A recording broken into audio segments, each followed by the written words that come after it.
ನಮಸ್ತೆ. ಶ್ರೀ ಗಂಧದ ಗುಡಿ ಸೀರಿಯಲ್ನ ಇವತ್ತಿನ ಸಂಚಿಕೆಗೆ ಸ್ವಾಗತ. ಇನ್ನು ಯಾರೆಲ್ಲ ನನ್ನ ಚಾನಲ್ಗೆ ಸಬ್ಸ್ಕ್ರೈಬ್ ಆಗಿಲ್ಲ ಸಬ್ಸ್ಕ್ರೈಬ್ ಮಾಡಿಕೊಂಡು ಸಪೋರ್ಟ್ ಮಾಡಿ. ಹರಿ ಕಾರ್ನ ತೊಗೊಂಡು ಬಂದು ನಿಲ್ಲಿಸ್ಕೊಂಡು ಚಂದನ ಮತ್ತು ಮಹಿಗೆ ವೆಯ್ಟ್ ಮಾಡ್ತಾ ಇರ್ತಾರೆ. ಚಂದನ ಮತ್ತು ಮಹಿ ಇಬ್ರು ಅಲ್ಲಿಗೇನೆ ಸರ್ಕಲಲ್ಲಿ ಇಳ್ಕೊಂಡು ಅಲ್ಲಿಗೆ ಬಂದಾಗ ಹರಿ ಅಲ್ಲ ಮುಂದಿನ ಸ್ಟಾಪಲ್ಲಿ ಇಳ್ಕೋಬೇಕು ತಾನೆ, ಇಲ್ಯಾಕೆ ಇಳ್ಕೊಂಡ್ರಿ ಅಂತ ಹೇಳಿದಾಗ ಅಲ್ಲ ಅಣ್ಣ ಇಲ್ಲಿಂದ ನೀನು ಅಲ್ಲಿಗೆ ಬರೋದಕ್ಕೆ ಮತ್ತೆ ನಿನಗೆ ತೊಂದರೆ ಆಗಲ್ವಾ, ಅದಕ್ಕೆ ಇಳ್ಕೊಂಡ್ವಿ ಅಂತ ಹೇಳಿದಾಗ ಚಂದನ ಮಾತ್ರ ಸಪ್ಗೆನೇ ಇರ್ತಾಳೆ. ಅದಕ್ಕೆ ಹರಿ ಅಲ್ಲ ನೀವು ಓಕೆನಾ, ಏನಾದರೂ ಪ್ರಾಬ್ಲಮಾ ಅಂತ ಹೇಳಿದ್ದಕ್ಕೆ ಏನು ಪ್ರಾಬ್ಲಮ್ ಇಲ್ಲ ಅಂತ ಚಂದನ ಹೇಳ್ತಾಳೆ. ಅದಕ್ಕೆ ಟೀ ಕಾಫಿ ಏನಾದರೂ ಕುಡಿತೀರಾ ಅಂತ ಹೇಳಿದಾಗ ಬೇಡ ಅಂತ ಹೇಳ್ತಾರೆ. ಓ ಜರ್ನಿ ಮಾಡ್ಕೊಂಡು ಬಂದು ಸುಸ್ತಾಗಿದ್ದೀರಾ ಅಂತ ಹೇಳಿದ್ದಕ್ಕೆ ಮಹಿ ಅಲ್ಲ ಅಣ್ಣ ನಾನು 4 ಅವರ್ಸು ಜರ್ನಿ ಮಾಡಿ ನಾನು ಸುಸ್ತಾಗಿ ಬಂದಿದ್ದೀನಿ, ನನ್ನ ಮುಖ ಕಾಣಿಸ್ತಾ ಇಲ್ವಾ ನಿನಗೆ ಅಂತ ಹೇಳಿದಾಗ ಹರಿ ಸುಮ್ಮನೆ ಇರೋ ಅಂತ ಹೇಳಿಬಿಟ್ಟು ಚಂದನ ಕಡೆ ತಿರುಗಿ ಟೀ ಕಾಫಿ ಏನಾರು ಕುಡಿತೀರಾ ಏನಾರು ತಿಂತೀರಾ ಅಂತ ಹೇಳಿದಾಗ ಏನು ಬೇಡ ಅಂತ ಹೇಳ್ತಾಳೆ. ಸರಿ ಸರ್ಟಿಫಿಕೇಟ್ ಸಿಗಲಿಲ್ಲ ಅಂತ ಹೇಳಿದ್ರಿ, ಆದರೆ ಏನಾಯಿತು ಅಂತ ಹೇಳಲಿಲ್ವಲ್ಲ ಅಂತ ಹೇಳಿದಾಗ ಚಂದನ ಆ ಕಡೆ ಈ ಕಡೆ ತಿರುಗ್ತಾಳೆ. ಅದಕ್ಕೆ ಹರಿ ಓ ಇಲ್ಲಿ ಹೊರಗಡೆ ಯಾಕೆ ಮಾತಾಡೋದು, ಮನೆಗೆ ಹೋಗಿ ಮಾತಾಡೋಣ ಅಂತ ಹೇಳ್ತಾ ಇದ್ದೀರಾ ಅಂತ ಹೇಳಿದ್ದಕ್ಕೆ ಸರಿ ಆಯಿತು ಅಂತ ಹೇಳ್ತಾರೆ. ಅಲ್ಲ ಅಣ್ಣ ಎಲ್ಲದೂ ನೀನೇ ಮಾತಾಡಿಕೊಂಡು ನೀನೇ ಹೇಳ್ತಾ ಇದೆಯಲ್ಲ ಅಣ್ಣ ಅಂತ ಹೇಳಿದ್ದಕ್ಕೆ ನೀನು ಏನಾದ್ರು ತಿಂತೀಯೇನೋ ಅಂತ ಕೇಳ್ತಾನೆ. ಅದಕ್ಕೆ ಸದ್ಯ ಈಗಾದರೂ ಕೇಳ್ದೆಯಲ್ಲ ನನಗೆ ಅಂತ ಮಹಿ ಸಮಾಧಾನ ಮಾಡ್ಕೊತಾನೆ. ಸರಿ ಆಯಿತು, ಇವಾಗ ನಮ್ಮದೇ ಕಂಪ್ನಿದು ಕಾರ್ ತೊಗೊಂಡು ಬಂದಿದ್ದೀನಿ, ಬೇರೆ ಕಡೆ ಟ್ರಿಪ್ ಇತ್ತು ಅದನ್ನು ಕ್ಯಾನ್ಸಲ್ ಮಾಡಿ ನಿಮ್ಮನ್ನು ಕರ್ಕೊಂಡು ಹೋಗೋಕ್ಕೆ ಅಂತ ಕರ್ಕೊಂಡು ಬಂದಿದ್ದೀನಿ, ಬನ್ನಿ ಹೋಗೋಣ ಅಂತ ಹೇಳಿದಾಗ ನಮ್ಮದೇ ಕಂಪ್ನಿದ ನಮ್ಮದೇ ಟ್ರಾವೆಲ್ಸ್ ಅಂತ ಮಹಿ ಹೇಳ್ತಾನೆ. ಅದಕ್ಕೆ ಹಾಂ ಹೌದು ನಮ್ಮದೇ ಕಂಪ್ನಿದು ನಮ್ಮದೇ ಟ್ರಾವೆಲ್ಸು ಅಂತ ಹೇಳಿದಾಗ ಹಾಂ ನಮ್ಮದೇ ಕಂಪ್ನಿದು ನಮ್ಮದೇ ಟ್ರಾವೆಲ್ಸ್ದು ನಮ್ಮದೇ ಹೆಸರುದು ಅಲ್ವಾ ಅಂತ ಹೇಳಿದ್ದಕ್ಕೆ ಸರಿ ಆಯಿತು ಅಂತ ಅವನನ್ನು ತಲೆ ಕೆರ್ಕೊತಾ ಇರ್ತಾನೆ. ಸರಿ ಆಯಿತು ಬನ್ನಿ ಹೋಗೋಣ, ನೀನೇನಾದ್ರು ತಿಂತೀಯೇನೋ ಅಂತ ಹೇಳಿದ್ದಕ್ಕೆ ಬೇಡೋಣ ಸದ್ಯಕ್ಕೆ ಮನೆಗೆ ಹೋಗೋಣ ಸಾಕು ಅಂತ ಹೇಳಿದಾಗ ಚಂದನ ಕಡೆ ತಿರುಗಿ ನೀವೇನಾದ್ರು ತಿಂತೀರಾ ಅಂತ ಹೇಳಿದ್ದಕ್ಕೆ ಚಂದನ ಏನು ಮಾತಾಡೋದಿಲ್ಲ. ಓ ಈಗ ಟೀ ಕಾಫಿ ಕೇಳ್ತಾ ಇದ್ದೀರಲ್ಲ, ಡಿನ್ನರ್ ಟೈಮ್ ಆಯಿತು ಮನೆಗೆ ಹೋಗಿ ಊಟ ಮಾಡೋಣ ಅಂತ ಹೇಳ್ತಾ ಇದ್ದೀರಾ, ಸರಿ ಬನ್ನಿ ಆಯಿತು ಮನೆಗೆ ಹೋಗಿ ಊಟ ಮಾಡೋದ್ರಾಯ್ತು ಅಂತ ಎಲ್ಲರೂ ಹೊರಟಿ ಮನೆ ಕಡೆ ಬರ್ತಾರೆ. ಅವರು ಹೊರಗಡೆ ಬೆಡ್ ಮೇಲೆ ಕೂತ್ಕೊಂಡು ಬಾಡುವಂತ ಹೂವೆ ಅಂತ ಏನೋ ಹಾಡು ಹೇಳ್ಕೊತ ಕೂತಿರ್ತಾರೆ. ಅಷ್ಟರೊಳಗಡೆ ಮುತ್ತು ಬಂದು ಅಪ್ಪ ಊಟ ರೆಡಿ ಇದೆ ಬನ್ನಿ ಊಟ ಮಾಡಿ ಅಂತ ಹೇಳಿದ್ದಕ್ಕೆ ಇರು ಮುತ್ತು ನನ್ನ ಸೊಸೆನೂ ಬಂದ್ಬಿಡ್ಲಿ ಆಮೇಲೆ ಊಟ ಮಾಡೋದ್ರಾಯ್ತು ಅಂತ ಹೇಳಿದಾಗ ಇಲ್ಲ ಅಪ್ಪ ಬನ್ನಿ ಊಟ ರೆಡಿ ಇದೆ, ನಾವು ಅವ್ರು ಆಮೇಲೆ ಬರ್ತಾರೆ ನೀವು ಬಂದು ಊಟ ಮಾಡಿ ಅಂತ ಹೇಳಿದ್ದಕ್ಕೆ ಅಯ್ಯೋ ಇರೋ ನನ್ನ ಸೊಸೆನೂ ಬರಲಿ ನಮ್ಮ ಬೀಗರು ಹೇಗಿದ್ದಾರೆ ಅಂತ ನಾನು ಕೇಳೋದು ಬೇಡವಾ ವಿಚಾರಿಸೋದು ಬೇಡವಾ ಅಂತ ಹೇಳಿದಾಗ ನೀವು ಬನ್ನಿ ಅಪ್ಪ ಅಂದರೆ ಇಲ್ಲ ನನ್ನ ಸೊಸೆ ಮುದ್ದು ಬರಲಿ ಆಮೇಲೆ ಊಟ ಮಾಡೋಣ ಅಂತ ಹೇಳ್ತಾ ಇರ್ತಾರೆ. ಅಷ್ಟರೊಳಗಡೆ ಕಾರ್ ಸೌಂಡ್ ಆಗುತ್ತೆ, ನೋಡು ಬಂದರು ಅಂತ ಹೇಳಿದಾಗ ಮಹಿ ಮತ್ತೆ ಚಂದನ ಹರಿ ಎಲ್ರೂ ಕಾರ್ ಇಳಿದ್ಬಿಟ್ಟು ಬರ್ತಾರೆ. ಆ ಹರಿ ಮತ್ತೆ ವಾಪಸ್ ಬರ್ತಾ ಇರ್ತಾನೆ. ಅದಕ್ಕೆ ಮಹಿ ನೀನು ಬಾರೋಣ ಅಂತ ಹೇಳಿದಾಗ ಇರು ನೆಕ್ಸ್ಟು ಯಾವುದಿದೆ ಬಾಡಿಗೆ ಅಂತ ಕೇಳ್ಕೊಂಡು ಬರ್ತೀನಿ ಡ್ರೈವರ್ ಅಂತ ಅಂದ್ಬಿಟ್ಟು ಡ್ರೈವರ್ ಹತ್ರ ಬರ್ತಾನೆ. ಡ್ರೈವರ್ ಹತ್ರ ಬಂದಾಗ ಥ್ಯಾಂಕ್ ಯು ಅಂತ ಹೇಳಿ ದುಡ್ಡನ್ನು ಕೊಡ್ತಾನೆ. ಅಲ್ಲ ಹರಿ ನಾನು ಕೇಳಿದ್ದು 3,500 ನೀನು ಕೊಡ್ತಾ ಇರೋದು 2,500 ಕೊಡ್ತಾ ಇದೆಯಲ್ಲ ಅಂತ ಹೇಳಿದ್ದಕ್ಕೆ ಅಣ್ಣ ನಾನು ಡ್ರೈವರು ನೀನು ಡ್ರೈವರು ಅಂಥದ್ರಲ್ಲಿ ಡ್ರೈವರ್ಗೆ ಡಿಸ್ಕೌಂಟ್ ಇಲ್ವಾ ಅಂತ ಹರಿ ಕೇಳ್ತಾನೆ. ಅದಕ್ಕೆ ಅಲ್ಲ ಹರಿ ಡ್ರೈವರ್ ಕಷ್ಟ ಏನು ಅಂತ ನಿನಗೂ ಅರ್ಥ ಆಗಲ್ವಾ ಅಂತ ಹೇಳಿದಾಗ ಹರಿ ಅವ್ರ ಅಪ್ಪನ ಕಡೆ ತಿರುಗಿ ನೋಡು ಬ್ರೋ ಅಲ್ಲಿ ನಮ್ಮಪ್ಪ ಕೂತಿದ್ದಾರೆ, 2 ಕಿಡ್ನಿನೂ ಫೇಲ್ಯೂರ್ ಆಗಿದೆ, ಲಿವರು ಫೇಲ್ಯೂರು ಎಲ್ಲದೂ ಡ್ಯಾಮೇಜ್ ಆಗಿದೆ, ದಿನಕ್ಕೆ 4,00,000 ರೂಪಾಯಿ ಮೆಡಿಸಿನ್ ಬೇಕು, ಅವ್ರಿಗೆ 4,00,000 ರೂಪಾಯಿ ಮೆಡಿಸಿನ್ ಹಾಕಲಿಲ್ಲ ಅಂದರೆ ಕೊಟ್ಟು ಕಂದ್ಬಿಡ್ತಾರೆ, ಇದು ನನ್ನ ಪರಿಸ್ಥಿತಿ, ಇದನ್ನು ನೀನು ಅರ್ಥ ಮಾಡ್ಕೊಳ್ಳೋದಿಲ್ವಾ ಅಂತ ಹೇಳಿದಾಗ ಅಯ್ಯೋ ಸಾರಿ ಹರಿ ನನಗೆ ಗೊತ್ತಾಗಲಿಲ್ಲ, ಅಯ್ಯೋ ನಿಮ್ಮಪ್ಪ ಇಷ್ಟೆಲ್ಲ ಕಷ್ಟ ಇದ್ರೂ ಇಷ್ಟೆಲ್ಲ ಇದರಲ್ಲೂ ಬದುಕಿದಾರಲ್ಲ ಅದಕ್ಕೆ ಖುಷಿ ಪಡಬೇಕು ಅಂತ ಹೇಳಿದೀಗ ಅದೇ ಟೆನ್ಷನ್ನು ಅಂತ ಹೇಳ್ತಾರೆ. ಅದಕ್ಕೆ ಅಂತ ಹೇಳಿದಾಗ ಅದು ಹಾಗಲ್ಲ ಬ್ರೋ ಅಪ್ಪ ಅಲ್ವಾ ಎಷ್ಟೇ ಆದರೂ ಬಿಟ್ಟು ಯಾವತ್ತು ಹೋಗ್ಬಿಡ್ತಾರೋ ಅಂತ ನಮಗೆ ಟೆನ್ಷನ್ನು ಅಂತ ಹರಿ ಹೇಳ್ತಾನೆ. ಸರಿ ಆಯಿತು ನನಗೆ 2,000 ಸಾಕು ತಗೋ ನೀನು 500 ಅಂತ ಹರಿಗೆ ವಾಪಸ್ ಕೊಡ್ತಾರೆ. ಸರಿ ಆಯಿತು ಥ್ಯಾಂಕ್ ಯು ಬ್ರೋ ಅಂತ ಹೇಳಿಬಿಟ್ಟು ಹರಿನೂ ಮನೆ ಕಡೆ ಬರ್ತಾನೆ. ಬಾಗ್ಲ ಹತ್ರ ಬಂದಾಗ ಮುತ್ತು ಅವರು ಚಂದನ ಪ್ರಯಾಣ ಎಲ್ಲ ಹೇಗಿತ್ತಮ್ಮ ಅಂತ ಹೇಳಿದಾಗ ಚಂದನ ಓಕೆ ಅಂತ ಹೇಳ್ತಾಳೆ. ಸರಿ ಆಯಿತು ನಡೀರಿ ಒಳಗಡೆ ಅಂದಾಗ ಎಲ್ಲರೂ ಒಳಗೆ ಹೋಗ್ತಾ ಇರ್ತಾರೆ. ಅಷ್ಟರೊಳಗಡೆ ನಟರಾಜ್ ಅವರು ಅಲ್ಲಮ್ಮ ನಿನ್ನ ಮಾವ ಇಲ್ಲೇನೆ ಗುಂಡ್ಕಲ್ ಕೂತಂಗೆ ಕೂತಿದ್ದೀನಿ ನನ್ನನ್ನು ಮಾತಾಡಿಸ್ತಾನೆ ಹೋಗ್ತಾ ಇದೆಯಲ್ಲ ಅಂತ ಹೇಳಿದ್ದಕ್ಕೆ ಚಂದನ ಸುಮ್ಮನೆ ನಿಂತ್ಕೊತಾಳೆ. ಆಗ ಓ ಗುಂಡ್ಕಲ್ಲು ಕತ್ಲೆನಲ್ಲಿ ಕಾಣಿಸ್ಲಿಲ್ಲ ಅಂತ ಮಹಿ ಹೇಳ್ತಾನೆ. ಅದಕ್ಕೆ ನೀನು ಕಾಣಿಸಲ್ಲ ಬಿಡಪ್ಪ ಅಂತ ಹೇಳಿದಾಗ ಚಂದನ ಕಡೆ ತಿರುಗಿ ಅಲ್ಲಪ್ಪ ಹೇಗಿದ್ದಾರೆ ಬೀಗರು ಅಂತ ಹೇಳಿದ್ದಕ್ಕೆ ನಿನಗೆ ಬೇಡದೆ ಇರೋ ವಿಷಯಕ್ಕೆ ನೀನು ಮಾತಾಡಬೇಡ ಸುಮ್ಮನೆ ಕೂತ್ಕೊಳ್ಳಯ್ಯ ಅಂತ ಹೇಳಿದ್ದಕ್ಕೆ ನೀನು ಸುಮ್ಮನೆ ಇರೋ, ನೀನು ನಮ್ಮ ಬೀಗರು ಹೇಗಿದ್ದಾರೆ ಅಂತ ನಾನು ವಿಚಾರಿಸ್ಕೋಬೇಕು, ಹಾರ್ಟ್ ಅಟ್ಯಾಕ್ ಆಗಿದೆ ಹಾಗೆ ಹೀಗೆ ಅಂತ ನೀವು ಡಂಗೂರ ಸಾರಿಸ್ತಿದ್ರಲ್ಲ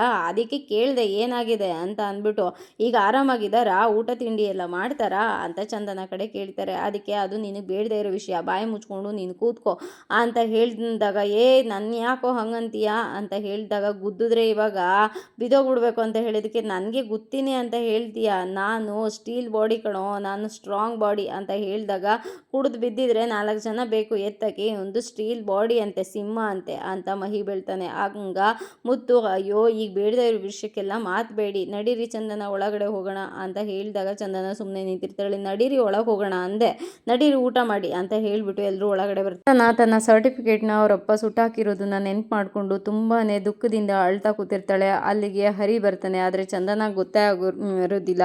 ಹರಿ ಬಂದು ಬೆಡ್ ಮೇಲೆ ಕೂತ್ಕೊತಾನೆ, ಕೆಮ್ತಾನೆ. ಆಗ ಚಂದನ ತಿರುಗಿ ನೋಡಿದಾಗ ಮತ್ತೆ ಹರಿ ಎದ್ದು ನಿಂತ್ಕೊಂಡು, ಅದು ನೀವು ಟಯರ್ಡ್ ಆಗಿದ್ದೀರಾ ಅಂತ ಗೊತ್ತು, ಅದಕ್ಕೆ ಓಕೆ ಆಯಿತು ರೆಸ್ಟ್ ಮಾಡಿ ನೀವು, ನಾನು ಆಮೇಲೆ ಬರ್ತೀನಿ ಅಂತ ಹೇಳಿ ಹೋಗ್ತಾ ಇರ್ತಾನೆ. ಅದಕ್ಕೆ ಏನು ಹೇಳಿ ಅಂತ ಕೇಳಿದಾಗ, ಅದು ನೀವು ಹರ್ಟ್ ಆಗಿದ್ದೀರಾ ಅಂತ ಗೊತ್ತು, ಸಮಾಧಾನ ಮಾಡೋದು ಹೇಗೆ ಅಂತ ನೋಡ್ತಾ ಇದ್ದೀನಿ, ಆದರೆ ಅಂತ ಹೇಳಿದಕ್ಕೆ, ನೀವು ಯಾರೇ ಏನೇ ಸಮಾಧಾನ ಮಾಡಿದ್ರು ಏನೂ ಸರಿ ಹೋಗೋದಿಲ್ಲ, ನನಗೆ ನನ್ನ ಸರ್ಟಿಫಿಕೇಟ್ ಚಿಂತೆ ಅಂತ ಹೇಳಿದಾಗ, ಅಯ್ಯೋ ನೀವು ಯಾಕೆ ಅದ್ರ ಬಗ್ಗೆ ತಲೆ ಕೆಡಿಸ್ಕೊತೀರಾ, ನಾನು ಇದ್ದೀನಿ ಅಲ್ವಾ, ನನ್ನನ್ನು ನಂಬಿ ಅಂತ ಹೇಳಿದಕ್ಕೆ, ನಾನು ಯಾರನ್ನು ನಂಬಬೇಕು ಯಾರನ್ನು ನಂಬಾರ್ದು ಅಂತಲೇ ಗೊತ್ತಾಗ್ತಾ ಇಲ್ಲ ಅಂತ ಚಂದನ ಹೇಳ್ತಾಳೆ. ಅದಕ್ಕೆ, ನೀವು ಈ ಹರಿನ ಕಣ್ಣು ಮುಚ್ಕೊಂಡು ನಂಬಿದ್ರೆ ಹರಿ ಒಳ್ಳೆ ದಾರಿನಲ್ಲೇ ಕರ್ಕೊಂಡು ಹೋಗ್ತಾನೆ, ನಿಮ್ಮ ಸರ್ಟಿಫಿಕೇಟ್ ತಾನೆ, ಅದಕ್ಕೆ ನಾನು ಏನಾದ್ರು ಒಂದು ವ್ಯವಸ್ಥೆ ಮಾಡ್ತೀನಿ, ನೀವು ಆರಾಮಾಗಿರಿ ಅಂತ ಹೇಳಿದಾಗ, ವ್ಯವಸ್ಥೆನ ಹೇಗೆ ಅಂತ ಕೇಳ್ತಾಳೆ. ಅದಕ್ಕೆ, ಅಯ್ಯೋ ಹೇಗಿದ್ರು ನಿಮ್ಮ ಸರ್ಟಿಫಿಕೇಟ್ ಇಲ್ಲ, ಇವಾಗ ಹೋಗಿ ಇನ್ನೊಂದು ಕಾಪಿಗೆ ಅಪ್ಲೈ ಮಾಡೋದ್ರಾಯ್ತು, ಹೇಗಿದ್ರು ನಿಮ್ಮ ಕಾಲೇಜಲ್ಲಿ ಎಲ್ಲ ಡೀಟೇಲ್ಸು ಇರುತ್ತಲ್ಲ, ತಲೆ ಕೆಡಿಸ್ಕೋಬೇಡಿ, ಏನು ಅಮ್ಮಮ್ಮ ಅಂದರೆ ಒಂದು 2 ತಿಂಗಳು ಲೇಟ್ ಆಗುತ್ತೆ ಅಷ್ಟೇ ತಾನೆ ಅಂತ ಹೇಳಿದಾಗ, 2 ತಿಂಗಳು ಲೇಟ್ ಆಗುತ್ತಾ ಅಂತ ಹೇಳಿದ್ದಕ್ಕೆ, ಅಯ್ಯೋ ನೀವು ಅದೊಂದು ಸರ್ಟಿಫಿಕೇಟ್ಗೋಸ್ಕರ ಎಷ್ಟು ವರ್ಷಗಳಿಂದ ಓದಿ ಕಾಯ್ದಿರ್ತೀರಂತೆ, ಈಗ ಒಂದು 2 ತಿಂಗಳು ಕಾಯೋಕ್ಕಾಗೋದಿಲ್ವಾ, 2 ತಿಂಗಳು ಆರಾಮಾಗಿರಿ, ಸರ್ಟಿಫಿಕೇಟ್ ಸಿಗುತ್ತೆ, ಅಪ್ಲೈ ಮಾಡೋಣ, ಆಮೇಲೆ ಬರುತ್ತೆ, ಆಮೇಲೆ ಕೆಲಸ ನೋಡೋರಂತೆ ಅಂತ ಹೇಳಿದಾಗ, ನನಗೊಂದು ಹೆಲ್ಪ್ ಮಾಡ್ತೀರಾ ನೀವು ಅಂತ ಚಂದನ ಕೇಳ್ತಾಳೆ. ಅದಕ್ಕೆ, ಏನು ಹೆಲ್ಪ್ ಮಾಡ್ತೀರಾ ಅಂತ ಕೇಳ್ತಿರಲ್ಲ, ಹೆಲ್ಪ್ ಮಾಡಿ ಅಂತ ಕೇಳಿ, ಆರ್ಡರ್ ಮಾಡಿ ನೀವು, ನಾನು ಹೆಲ್ಪ್ ಮಾಡ್ತೀನಿ ಅಂತ ಹೇಳಿದಾಗ, ಅದು ನನಗೆ ಸರ್ಟಿಫಿಕೇಟ್ ಬರೋ ತನಕ ಒಂದು ಯಾವುದಾದ್ರು ಕೆಲಸ ನೋಡೋಕ್ಕಾಗುತ್ತಾ, ಮನೆಯಲ್ಲೇ ಖಾಲಿ ಕೂತ್ಕೊಂಡಿರೋದಕ್ಕೆ ತುಂಬಾ ಚಿಂತೆ ಆಗುತ್ತೆ, ಎಲ್ಲವುದು ಹರ್ಟ್ ಆಗ್ತಾ ಇರುತ್ತೆ, ಗಿಲ್ಟ್ ಕಾಣಿಸ್ತಾ ಇರುತ್ತೆ, ಅಟ್ಲೀಸ್ಟ್ ನಾನು ಕೆಲಸಕ್ಕೆ ಹೋದರೆ ನಾನೇ ಇಂಡಿಪೆಂಡೆಂಟಾಗಿ ಬದುಕ್ಬೋದು ಅಂತ ಒಂದು ಕಾನ್ಫಿಡೆನ್ಸ್ ಆದರೂ ಹುಟ್ಟುತ್ತೆ ಅಲ್ವಾ, ನನಗೇನು ದೊಡ್ಡ ಕೆಲಸ ಬೇಕು ಅಂತ ಏನಿಲ್ಲ, ಅಂದರೆ ನಾನು ಓದಿರೋ ರಿಲೇಟೆಡ್ ಯಾವುದಾದ್ರೂ ಕ್ಲರ್ಕ್ ಕೆಲಸನೋ, P1 ಕೆಲಸನೋ, ಅಂದರೆ ಅಸಿಸ್ಟೆಂಟ್ ಕೆಲಸನೋ ಯಾವುದಾದ್ರೂ ಓಕೆ ಅಂತ ಹೇಳಿದ್ದಕ್ಕೆ, ಅಯ್ಯೋ ಅಸಿಸ್ಟೆಂಟ್ ಕೆಲಸ P1 ಕೆಲಸ ಏನಕ್ಕೆ, ನಾನು ದೊಡ್ಡ ಮ್ಯಾನೇಜರ್ ಕೆಲಸನೇ ಕೊಡಿಸ್ತೀನಿ ಅಂತ ಹೇಳಿದ್ದಕ್ಕೆ, ಮ್ಯಾನೇಜರ್ ಕೆಲಸನ, ನಾನು ಓದಿರೋದು ಆರ್ಕಿಟೆಕ್ಟ್ರಿ ಅಂತ ಹೇಳಿದ್ದಕ್ಕೆ, ಸರಿ ಆಯಿತು ಆ ಥರ ನಾನು ಒಂದು ದೊಡ್ಡ ಕೆಲಸ ಕೊಡಿಸ್ತೀನಿ ಅಂತ ಹೇಳಿದೆ, ಇನ್ನು ನೀವು ಕೆಲಸದ ಬಗ್ಗೆ ಮರ್ತುಬಿಡಿ ಅಂತ ಹೇಳಿದಾಗ, ಹಾಂ ಅಂತ ಹೇಳ್ತಾಳೆ. ಅದಕ್ಕೆ, ಅಂದರೆ ಅಣ್ಣನಿಗೆ ಗೊತ್ತಿರೋರು ತುಂಬ ಜನ ಇದ್ದಾರೆ, ಅವ್ರ ಹತ್ರ ನಾನು ಹೋಗಿ ಹೇಳ್ತೀನಿ, ಅಣ್ಣ ಏನಾದ್ರು ಒಂದು ವ್ಯವಸ್ಥೆ ಮಾಡ್ತಾನೆ, ನೀವು ಅದಕ್ಕೆ ತಲೆ ಕೆಡಿಸ್ಕೋಬೇಡಿ, ನೀವು ಆರಾಮಾಗಿ ರೆಸ್ಟ್ ಮಾಡಿ, ತುಂಬ ಸುಸ್ತಾಗಿದ್ದೀರಾ ಅಂತ ಕಾಣಿಸುತ್ತೆ, ಇನ್ನು ನೀವು ರೆಸ್ಟ್ ಮಾಡಿ, ನಾನು ಬರ್ತೀನಿ ಆಯಿತಾ, ಓಕೆ ಗುಡ್ ನೈಟ್ ಅಂತ ಹೇಳಿ ಅಲ್ಲಿಂದ ಹರಿ ಹೊರಡ್ತಾನೆ. ಚಂದನನು ಓಕೆ ಗುಡ್ ನೈಟ್ ಅಂತ ಅವಳು ರೆಸ್ಟ್ ಮಾಡ್ತಾಳೆ. ಆಕೆ ತುಂಬಾ ನೋವಾಗ್ತಾ ಇರುತ್ತೆ. ಚಂದನ ಸರ್ಟಿಫಿಕೇಟ್ನ ಅವ್ರ ಮಾವ ಸುಟ್ಟಾಕಿದ್ದನ್ನ ನೋಡಿ ತುಂಬಾ ನೋವಾಗ್ತಾ ಇರುತ್ತೆ. ಹೇಗಾದರೂ ಸಾರಿ ಕೇಳಬೇಕಲ್ಲ ಅವಳ ಹತ್ರ ಅಂತ ಚಂದನಾಗೆ ಒಂದು ವಾಯ್ಸ್ ನೋಟ್ನ ಕಳಿಸ್ತಾರೆ.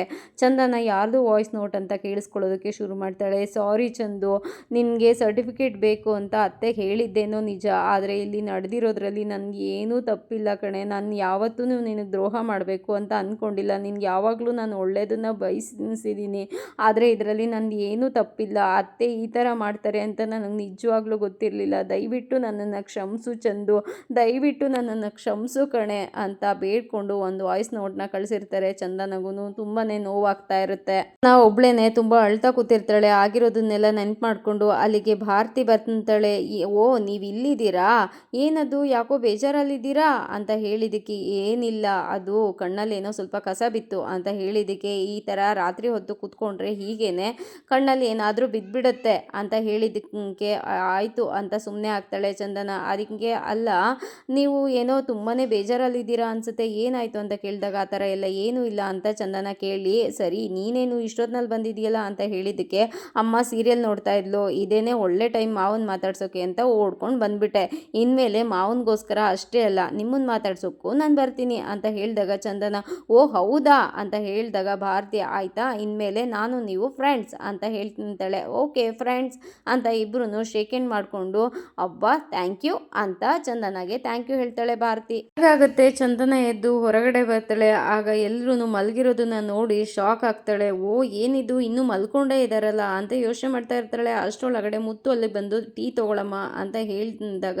ಚಂದನ ಆ ಕಡೆ ನೋಡ್ತಾ ಇರ್ತಾಳೆ. ಅದಕ್ಕೆ ಅಯ್ಯೋ ಅವ್ರು ಹಾಗೇನೆ ಬಿಡಮ್ಮ, ಇದಕ್ಕೆಲ್ಲ ಬಗ್ಗೋದಿಲ್ಲ, ಅವರು ಸುಮ್ಮನೆ ಬೆಂಡೆಕಲ್ಗೆ ಹೊಡೆದು ನೀನು ಯಾಕೆ ನಿನ್ನ ಕೈನ ನೋವು ಮಾಡ್ಕೊತೀಯ ಅಂತ ಹೇಳಿದ್ದಕ್ಕೆ ಇಲ್ಲ ಅಣ್ಣ ನನ್ನ ಕೈ ಇವತ್ತು ಪುಡಿ ಪುಡಿ ಆಗುತ್ತಂತ ಅಥವಾ ಅವ್ರುಗಳು ಪುಡಿ ಪುಡಿ ಆಗ್ತಾರ ನಾನು ನೋಡೇ ಬಿಡ್ತೀನಿ ಅಂತ ಹೇಳಿದ್ದಕ್ಕೆ ಬೇಡ ಬಿಡಮ್ಮ ಇದೆಲ್ಲ ಆಗೋದಿಲ್ಲ, ಇದಕ್ಕೆಲ್ಲ ಅವ್ರು ಬಗ್ಗೋದಿಲ್ಲ ಅಂತ ಹೇಳಿದ್ದಕ್ಕೆ ಅದಕ್ಕೆ ಬಗ್ಲಿಲ್ಲ ಅಂದರೆ ಅಲ್ಲಿವರೆಗೂ ಬಿಡೋಳಲ್ಲ ಇರಿ ಅಣ್ಣ ನೀವು ಅಂತ ಹೇಳಿಬಿಟ್ಟು ನೀರನ್ನ ತಗೊಂಡು ಎಲ್ಲರಿಗೂ ಚಿಮುಕಿಸ್ತಾಳೆ. ಆಗ ಎಲ್ಲರೂ ಎದ್ದು ಕೂತ್ಕೊಂಡು ಅಯ್ಯೋ ಮಳೆ ಮಳೆ ಮಳೆ ಮಳೆ ಅಂತಾರೆ. ಆಗ ಮಹಿ ನೋಡಿ ಅಯ್ಯೋ ಅಣ್ಣ ಇದು ಮಳೆ ಅಲ್ಲ ಅದಕ್ಕೆ ಮಳೆ ಅಂತ ಹೇಳಿದಾಗ ಓ ನೀವಾ ಅಂತ ಹೇಳುವಾಗ ಮಹಿ ಅಯ್ಯೋ ಈಗ ಎದ್ದೋದ್ರೇ ಸೇಫ್ ಝೋನ್ಗೆ ಹೋಗ್ತೀವಿ ಅಂತ ಹೇಳೋ ಅಷ್ಟರೊಳಗಡೆ ಕಂಟಿ ಅಲ್ಲಿಂದ ಪಿಲ್ಲೋ ಬೆಡ್ಶೀಟ್ ಎಲ್ಲ ತೊಗೊಂಡು ಹೊರಡೋಗ್ಬಿಡ್ತಾನೆ. ಆಗ ಮಹಿ ಅಂತಾನೆ ಈ ಏನು ಎಷ್ಟೊತ್ತಿಗೆ ಎದ್ದೇಳೋದು ಅಂತ ಹೇಳಿದ್ದಕ್ಕೆ ಅದು ಅಂತ ಹೇಳಿದಾಗ ನಿನ್ನೆ 7 ಗಂಟೆಗೆ ಹೇಳಿದ್ರಲ್ಲ ಇನ್ಮೇಲೆ 8 ಡೈಲಿನಿ 6 ಗಂಟೆಗೆ ಎದ್ದೇಳಬೇಕು ಅಂತ ಹೇಳಿದಾಗ 6 ಗಂಟೆಗೆ ಅದಕ್ಕೆ ನೆನ್ನೆ 7 ಗಂಟೆಗೆ ಅಂದ್ರಿ ಅಂತ ಹೇಳಿದಾಗ ಅದು ಇವತ್ತು 8 ಗಂಟೆವರೆಗೂ ಮಲ್ಕೊಂಡಿದ್ದೀರಲ್ಲ ಅದಕ್ಕೆ 1 ಅವರ್ ಪನಿಷ್ಮೆಂಟು ಬೇಗ ಎದ್ದೇಳಿ ಅಂತ ಹೇಳಿದಕ್ಕೆ ಸುಮ್ಮನೆ ಕೂತಿರ್ತಾನೆ ಹರಿ. ಅದಕ್ಕೆ ಓ ಡಿಸ್ಟರ್ಬ್ ಆಯಿತಾ ಅಂತ ಹೇಳಿದಾಗ ಇಲ್ಲ ಅದಕ್ಕೆ ಅಂತ ಮಹಿ ಹೇಳ್ತಾನೆ. ಅದಕ್ಕೆ ಡೈರೆಕ್ಟಾಗಿ ಹೇಳಬೇಕು ತಾನೇ ತುಂಬಾ ಡಿಸ್ಟರ್ಬ್ ಆಯ್ತು ಹೋಗಿ ಅಂತ ಮತ್ತೆ ಮಲ್ಕೊಳಕ್ಕೆ ಹೋಗ್ತಾನೆ. ಆಗ ಚಂದನ ಗಿಂಡು ಅಂತ ಹೇಳ್ತಾಳೆ. ಆಗ ಮಹಿ ಇಲ್ಲ ಅಂತ ಹೇಳಿದಾಗ ಮಾಡು ಅಂತ ಹೇಳ್ತಾಳೆ. ಸರಿ ಅಂತ ಎಬ್ಬಿಸ್ತಾನೆ. ಹರಿ ಕೂತ್ಕೊಂಡು ಏನೋ ನಿಂದು ಅಂತ ಹೇಳಿದ್ದಕ್ಕೆ ಇವಾಗೇನು ಎದ್ದೇಳ್ತಿರೋ, ನಿಮ್ಮ ಫೈನಲ್ ಡಿಸಿಷನ್ ಏನು, ಈಗ ನನ್ನ ಟೈಮಿಂಗ್ಸ್ಗೆ ಎದ್ದೇಳ್ತಿರೋ ಅಥವಾ ನಿಮ್ಮ ಟೈಮಿಂಗ್ಸ್ಗೆ ನೀವು ಎದ್ದೇಳ್ತಿರೋ ಅಂತ ಹೇಳಿದಾಗ ಮಹಿ ನಾನಂತೂ ಅದಕ್ಕೆ ಟೈಮಿಂಗ್ಸ್ಗೆ ಎದ್ದೇಳ್ತೀನಿ ಅಂತ ಎದ್ಬಿಟ್ಟು ಎಲ್ಲ ಎತ್ಕೊತಾನೆ. ಹರಿ ಮಾತ್ರ ಸುಮ್ಮನೆ ಕೂತಿರ್ತಾನೆ. ನಿಮ್ದು ಏನು ಡಿಸಿಷನು ಅಂತ ಹೇಳಿದಾಗ ಸರಿ ಬಿಡಿ ಆಯಿತು ನಂದು ಅದೇ ಡಿಸಿಷನ್ನು, ನಾನು ನಿಮ್ಮ ಟೈಮಿಂಗ್ಸ್ಗೆ ಎದ್ದೇಳ್ತೀನಿ ಅಂತ ಎದ್ದು ಹೋಗ್ತಾ ಇರ್ತಾನೆ. ಇದನ್ನ ಯಾರು ಎತ್ತುತ್ತಾರೆ ಅಂತ ಹೇಳಿದ್ದಕ್ಕೆ ಮಯೂರ ಎತ್ಕೊಳ್ಳೋ ಅಂತ ಹೇಳಿದಾಗ ಓ ಹಾಗಾದರೆ ನಿಮ್ಮ ಊಟನೂ ಮಯೂರನೇ ಮಾಡ್ತಾನಾ ಅಂತ ಚಂದನ ಹೇಳ್ತಾಳೆ. ಅದಕ್ಕೆ ಅಯ್ಯೋ ಸರಿ ಬಿಡಿ ಆಯಿತು ನಾನೇ ಎತ್ಕೊಂಡು ಹೋಗ್ತೀನಿ, ಇವಾಗ ಏನು ಇದನ್ನು ತೊಗೊಂಡು ಹೋಗ್ಬೇಕು ಅಷ್ಟೇ ತಾನೇ, ಎತ್ಕೊಂಡು ಹೋಗ್ತೀನಿ ಬಿಡಿ ಅಂತ ಅಲ್ಲಿಂದ ಎತ್ಕೊಂಡು ಹೋಗ್ತಾ ಇರ್ತಾರೆ. ಇದ್ಯಾವುದು ಇದ್ಯಾಕೆ ಇಲ್ಲೇ ಬಿಟ್ಟಿದ್ದೀರಾ ಅಂತ ಚಾಪೆ ಹೇಳಿದ್ದಕ್ಕೆ ಅದು ಕಂಟಿ ಬ್ರೋನೇ ಎತ್ಕೊಂಡು ಬರಲಿ ಅಂತ ಇಬ್ರು ಅವ್ರವ್ರ ಚಾಪೆನ ಎತ್ಕೊಂಡು ಅಲ್ಲಿಂದ ಹೋಗ್ತಾರೆ. ಹೋದ್ಮೇಲೆ ಮುತ್ತು ಚಂದನಾಗೆ ತಗೊಳ್ಳಿ ಟೀ ಕುಡೀರಿ ಅಂತ ಕೊಡ್ತಾನೆ. ಆಗ ಟೀನ ಕುಡಿತಾಳೆ. ಹೊರಗಡೆ ಮುತ್ತು ಬಂದು ಬಾಗಿಲಿಗೆ ನೀರೆಲ್ಲ ಹಾಕ್ತಾ ಇರ್ತಾರೆ. ಅಂದರೆ ನಟರಾಜ್ ಅವರು ಎಲ್ಲ ಫುಲ್ಲು ಮೀಸೆ ಎಲ್ಲ ಟ್ರಿಮ್ ಮಾಡಿಕೊಂಡು ರೆಡಿ ಆಗ್ತಾ ಇರ್ತಾರೆ. ಅಷ್ಟರಲ್ಲಿ ಮಹಿ ಬಂದು ಏನಣ್ಣ ಇದ್ದು ಕರಡಿ ಎಲ್ಗೋ ರೆಡಿ ಆಗ್ತಾ ಇದೆ, ಟ್ರಿಮ್ಮಿಂಗ್ ಎಲ್ಲ ನಡೀತಾ ಇದೆ ಅಂತ ಹೇಳಿದಾಗ ಸುಮ್ಮನೆ ಇರೋ ಅದು ಮದುವೆಗಂತೆ ಅಂತ ಹೇಳಿದಕ್ಕೆ ಈ ಮುಳ್ಳಂದಿನ ಯಾರಣ್ಣ ಕರೀತಾರೆ ಅಂತ ಹೇಳಿದಾಗ ಸುಮ್ಮನೆ ಇರೋ ಅಂತ ಮುದ್ದು ಹೇಳ್ತಾರೆ. ಅದಕ್ಕೆ ಏನಂದೆ ನೀನು ಅಂತ ಹೇಳಿದ್ದಕ್ಕೆ ಇನ್ನೇನಂತಾರೆ ಅಂತ ಹೇಳಿದಾಗ ನೋಡು ಈ ಹೊಲಿಗೆ ಹಾಕ್ಬಿಡ್ತೀನಿ ಬಾಯಿ ಮುಚ್ಕೊಂಡು ಸುಮ್ಮನೆ ನಿಂತ್ಕೋಬೇಕು ಅಷ್ಟೇ ಅಂತ ಹೇಳೋ ಅಷ್ಟರೊಳಗಡೆ ಚಂದನ ಅಲ್ಲಿಗೆ ಬರ್ತಾಳೆ. ಸರಿ ಬಾಗ್ಲಿಗೆಲ್ಲ ನೀರು ಹಾಕಿದ್ದೆ ಅಮ್ಮ, ನೀನು ರಂಗೋಲಿ ಇಡು ನಾನು ಹೋಗಿ ಎಲ್ರಿಗೂ ತಿಂಡಿ ರೆಡಿ ಮಾಡ್ತೀನಿ ಅಂತ ಹೇಳಿಬಿಟ್ಟು ಅಲ್ಲಿಂದ ಹೋಗ್ತಾರೆ. ಆಗ ಮಹಿ ಅದಕ್ಕೆ ಇವತ್ತು ಯಾವ್ದು ರಂಗೋಲಿ ಹಾಕ್ತೀರಿ ಅಂತ ಹೇಳಿದಾಗ ಇರು 1 ನಿಮಿಷ ಅಂತ ಹೇಳಿಬಿಟ್ಟು ಫೋನ್ನ ತೆಗೆದು ನಿನ್ಗೆ ಇದರಲ್ಲಿ ಯಾವ್ದು ಇಷ್ಟ ಆಗುತ್ತೆ ಹೇಳು ಅದನ್ನೇ ನಾನು ಹಾಕ್ತೀನಿ ಅಂತ ಹೇಳ್ತಾಳೆ. ಫೋನ್ನ ನೋಡ್ತಾ ಇರೋದನ್ನು ನೋಡಿ ನಟರಾಜ್ ಅವರು ಓ ಫೋನಲ್ಲಿ ನೋಡ್ಕೊಂಡು ಹಾಕೋದಾ, ಅಡುಗೆನೂ ಹೀಗೆ ಮಾಡೋದು ಅಂತ ಅನಿಸುತ್ತೆ, ನಾವು 90 ಹೊಡಿವಾಗ ಕ್ವಾರ್ಟ್ರ್ ನೋಡ್ಕೊಂಡು ಹಾಕೋತೀವಲ್ಲ ಮೀಟ್ರನ್ನ ಆ ಥರನಾ ಅಂತ ಹೇಳ್ತಾರೆ. ಅದಕ್ಕೆ ಸುಮ್ಮನೆ ಇರೋಕ್ಕೆ ಏನಯ್ಯ ತೊಗೊತೀಯ ನೀನು, ಸುಮ್ಮನೆ ಇರೋಕ್ಕಾಗಲ್ವಾ ಅಂತ ಹೇಳಿಬಿಟ್ಟು ಚಂದನಾಗೆ ಅದಕ್ಕೆ ಎಲ್ಲರಿಗೂ ಒಂದೊಂದು ಶಿಕ್ಷೆ ಕೊಡ್ತೀರಾ, ಎಲ್ಲರಿಗೂ ಒಂದೊಂದು ಕೆಲಸ ಕೊಡ್ತೀರಾ, ಹಾಗೆಯೇ ಈ ವಯ್ಯನಿಗೂ ಒಂದು ಕೆಲಸ ಕೊಡಿ, ಬಾತ್ರೂಮ್ ತೊಳೆಯೋದು ಕಸ ಗುಡಿಸೋದು ಅಂತ ಹೇಳಿದಕ್ಕೆ ಅಯ್ಯೋ ಏನು ಬೇಡ ನಮ್ಮ ಪಾಡಿಗೆ ಅವ್ರು ಇದ್ದರೆ ಸಾಕು ಅಂತ ಚಂದನ ಹೇಳ್ತಾಳೆ.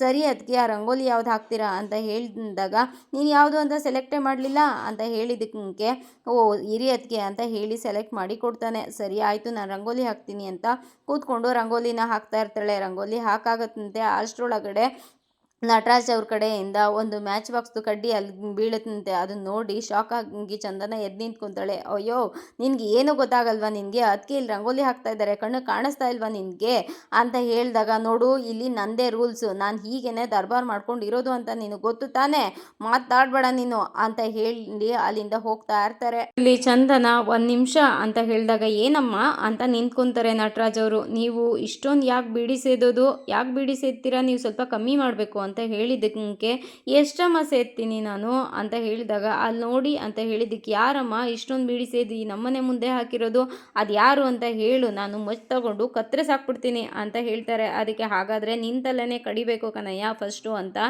ಹೇಳ್ತಾನೆ. ಅದಕ್ಕೆ ನನ್ನ ತಲೆನ ಯಾಕಪ್ಪ ಹಾಗಂತ ಹೇಳ್ತಾ ಇದೀಯ ಅಂತ ಹೇಳಿದ್ದಕ್ಕೆ ಅದೆಲ್ಲ ನಿಮ್ಮದೇನೆ ಅಂತ ಚಂದನ ಹೇಳ್ತಾಳೆ. ಓ ಹೌದಾ ನಂದಾ ಅಂತ ಹೇಳ್ತಿದ್ದಂಗ ಅಲ್ಲಮ್ಮ ನನಗೆ ಬೀಡಿ ಸೇದೋದ್ರಿಂದ ಒಂಥರ ಹಿತ ಅಂತ ಹೇಳಿದ್ದಕ್ಕೆ ಆದ್ರೂ ದಿನಕ್ಕೆ ಪೂರ್ತಿ ಈ ಥರ ಬೀಡಿ ಸೇದೋದ್ರಿಂದ ನಿಮ್ಗೇನು ಸಿಗುತ್ತೆ ಅಂತ ಚಂದನ ಕೇಳ್ತಾಳೆ. ಅದರಿಂದ ಒಂಥರ ನೆಮ್ಮದಿ ಕಣಮ್ಮ, ಸಮಾಧಾನ ಆಗುತ್ತೆ. ಒಂದು ಬೀಡಿ ಮುಗಿತಾ ಇದ್ದಂಗೆ ಇನ್ನೊಂದು ಬೀಡಿ ಕಚ್ಕೊಂಡು ಸೇದಬೇಕು ಅಂತ ಅನಿಸುತ್ತೆ, ನೆಮ್ಮದಿಗೋಸ್ಕರ ಸೇದ್ತೀನಿ ಅಂತ ಹೇಳಿದ್ದಕ್ಕೆ ಅಲ್ಲ ನೀವೇ ಹೇಳಿ, ದಿನ ಪೂರ್ತಿ ನೀವು ಈ ಥರ ಬೀಡಿ ಸೇದ್ತಾರೆ ನಿಮ್ಮ ಆರೋಗ್ಯ ಏನಾಗಬೇಡ, ನೀವೇ ಕೇಳಿಲ್ಲೋ ಹೊರಗಡೆ ಧೂಮ್ರಪಾನ ಆರೋಗ್ಯಕ್ಕೆ ಹಾನಿಕಾರಕ ಅಂತ ಅಂತ ಹೇಳಿದ್ದಕ್ಕೆ ಏನಮ್ಮ ನೀನು ರೋಡಲ್ಲಿ ಅಡ್ವರ್ಟೈಸ್ಮೆಂಟ್ ಕೊಡೋ ಥರ ಕೊಡ್ತಾ ಇದೆಯಲ್ಲ ನೀನು, ಹಾಗಿದ್ರೆ ಸರಾಯಿದ ಅಂಗಡಿಗಳೆಲ್ಲ ಯಾಕೆ ಓಪನ್ ಮಾಡಬೇಕು ಆ ಥರ ಇದ್ದಾಗ ಅಂತ ಹೇಳಿದ್ದಕ್ಕೆ ರೋಡಲ್ಲಿ ಚಾಕುಗಳೆಲ್ಲ ಇಟ್ಟಿರ್ತಾರೆ, ಹಾಗಂತ ಅದು ಚೆನ್ನಾಗಿದೆ ಅಂತ ನಾವು ಕತ್ಕುಯ್ಕೊಳ್ಳೋಕ್ಕಾಗುತ್ತಾ, ಇದು ಹಾಗೇನೆ ಅಲ್ವಾ, ಚೆನ್ನಾಗಿದೆ ಅಂತ ನಮ್ಮ ಆರೋಗ್ಯ ಹಾಳು ಮಾಡೋಕ್ಕಾಗುತ್ತಾ ಅಂತ ಹೇಳಿದ್ದಕ್ಕೆ ನೋಡಮ್ಮ ನಿನಗೆ ನನ್ನ ಆರೋಗ್ಯದ ಬಗ್ಗೆ ಚಿಂತೆ ಬೇಡ, ನಾನು ಗಟ್ಟಿ ಪಿಂಡ, ನನ್ನ ಮೇಲೆ ಬಂಡೆ ನನ್ನ ಮೇಲೆ ಬಿದ್ದರೂ ನನಗೇನೂ ಆಗೋದಿಲ್ಲ ಅಂತ ಹೇಳಿದಾಗ ಸರಿ ಆಯಿತು ನಿಮ್ಮ ಬಗ್ಗೆ ಬೇಡ, ಅಟ್ಲೀಸ್ಟ್ ನಿಮ್ಮ ಮಕ್ಕಳ ಬಗ್ಗೆ ಆದರೂ ನೀವು ಯೋಚನೆ ಮಾಡಬೇಕು ತಾನೇ, ನೀವು ಸೇದವ್ರಿಗೆ ಆ ಹೊಗೆ ಕುಡಿಯೋರಿಗೆ ಎಲ್ಲರಿಗೂ ಸಮಸ್ಯೆ ಆಗುತ್ತೆ, ನಿಮ್ಮಿಂದ ನಿಮ್ಮ ಮಕ್ಕಳೇನು ಮಾಡಿದ್ದಾರೆ, ಅವ್ರು ಯಾಕೆ ಹೊಗೆ ಕುಡಿದು ಅವ್ರ ಆರೋಗ್ಯ ಹಾಳು ಮಾಡ್ಕೋಬೇಕು ಅಂತ ಹೇಳಿದಾಗ ನೋಡಿಲ್ಲಿ ಇದು ನನ್ನ ಮನೆ, ನನ್ನ ರೂಲ್ಸು, ನಾನು ಮಾಡಿದ್ದೆ ರೂಲ್ಸು, ನಾನು ಇಲ್ಲಿ ಧೂಮ್ರಪಾನ ಮಾಡ್ತೀನಿ, ಎಣ್ಣೆ ಕುಡಿತೀನಿ, ಏನು ಬೇಕಾದರೂ ಮಾಡ್ತೀನಿ, ಇಲ್ಲಿ ನನ್ನ ರೂಲ್ಸೇ ನಡೆಯೋದು, ಅದನ್ನು ಯಾರೂ ಪ್ರಶ್ನೆ ಮಾಡೋ ಅಧಿಕಾರ ಇಲ್ಲ ಅಂತ ಹೇಳ್ತಾ ಇರ್ತಾರೆ. ಅಷ್ಟರೊಳಗಡೆ ಮುತ್ತು ಹರಿ ಎಲ್ಲರೂ ಅಲ್ಲಿಗೆ ಬರ್ತಾರೆ. ಹರಿ ಏಯ್ ನಿನಗೆ ಬೀಡಿ ಸೇದಬೇಕು ಅಂದರೆ ಹೊರಗಡೆ ಸೇದ್ಕೊಂಡು ಅಲ್ಲೇ ಸಾಯಿ, ಮನೆ ಒಳಗಡೆ ಬರಬೇಡ, ನೀನು ಮನೆಯಲ್ಲಿ ನೀನು ಒಬ್ಬನೇ ಇಲ್ಲ ನಾವು ಎಲ್ಲ ಇದ್ದೀವಿ ಅಂತ ಹೇಳಿದಾಗ ಮೊದಲು ನೀನು ಹೆಂಡತಿಗೆ ಬುದ್ಧಿ ಹೇಳು, ಮನೆಗೆ ಬಂದು 4 ದಿನ ಆಗಿಲ್ಲ ಆಗ್ಲೇ ಎಲ್ಲರನ್ನೂ ಕಂಟ್ರೋಲ್ ಮಾಡೋದಕ್ಕೆ ಟ್ರೈ ಮಾಡ್ತಾ ಇದ್ದಾಳೆ, ಅವಳಿಗೆ ಬುದ್ಧಿ ಹೇಳು ಫಸ್ಟು ಅಂದಾಗ ಚಂದನಾಗೆ ತುಂಬಾ ಹರ್ಟ್ ಆಗುತ್ತೆ. ಅಪ್ಪ ಏನಪ್ಪ ನೀವು ಮಾತಾಡ್ತಾ ಇದ್ದೀರಾ, ಅವಳು ನಿಮ್ಮ ಆರೋಗ್ಯದ ಬಗ್ಗೆ ತಾನೇ ಹೇಳಿದ್ದು ಅಂತ ಮುತ್ತು ಹೇಳಿದ್ದಕ್ಕೆ ಓ ಹಾಗಾದರೆ ಎಲ್ಲ ಘಟಾನುಘಟಿಗಳು ಒಂದೇ ಹಂತದಲ್ಲಿ ನಿಂತಿದ್ದೀರಾ, ಇವಾಗ ನಾನು ರೂಲ್ಸ್ ಮಾತಾಡಿದ್ರೆ ಅದನ್ನು ಕೇಳಿಸ್ಕೊಳ್ಳೋ ಮನಸ್ಥಿತಿ ಯಾರಿಗೂ ಇಲ್ಲ, ಆದರೂ ನಾನು ಹೇಳ್ತೀನಿ ಕೇಳಿಸ್ಕೊಳ್ಳಿ, ಇಲ್ಲಿ ನನ್ನ ರೂಲ್ಸೇ ನಡೆಯೋದು, ಇದು ನನ್ನ ಮನೆ, ನಾನು ಹೇಗೆ ಬೇಕಾದರೂ ಇರ್ತೀನಿ ಅಂತ ಹೇಳಿಬಿಟ್ಟು ಮತ್ತೆ ಬೀಡಿ ಕಸ್ಕೊಂಡು ಆ ಕಡೆ ಮ್ಯಾಚ್ ಬಾಕ್ಸ್ದು ಕಡ್ಡಿನ ಆ ಕಡೆ ಎಸ್ಬಿಟ್ಟು ಯಾರು ಕೇಳುವರು ಅಂತ ಹಾಡು ಹೇಳ್ಕೊಂಡು ಅಲ್ಲಿಂದ ನಟರಾಜ್ ಅವರು ಹೊರಟೋಗ್ಬಿಡ್ತಾರೆ. ಚಂದನಾಗೆ ತುಂಬ ಬೇಜಾರಾಗಿ ಹಾಗೆ ನಿಂತಿರ್ತಾಳೆ. ಇದಾಗಿತ್ತು ಇವತ್ತಿನ ಸಂಚಿಕೆ. ಈ ಸಂಚಿಕೆ ಇಷ್ಟ ಆಗಿದ್ರೆ ಒಂದು ಲೈಕ್ ಕೊಟ್ಟು ಶೇರ್ ಮಾಡಿ, ಕಮೆಂಟ್ ಬಾಕ್ಸಲ್ಲಿ ಕಮೆಂಟ್ ಮಾಡಿ ತಿಳಿಸಿ ಹೇಗಾಗಿತ್ತು ಇವತ್ತಿನ ಸಂಚಿಕೆ ಅಂತ. ನಾಳಿನ ಸಂಚಿಕೆಯಲ್ಲಿ ಸಿಗೋಣ, ಅಲ್ಲಿವರೆಗೂ take care, bye, thank you.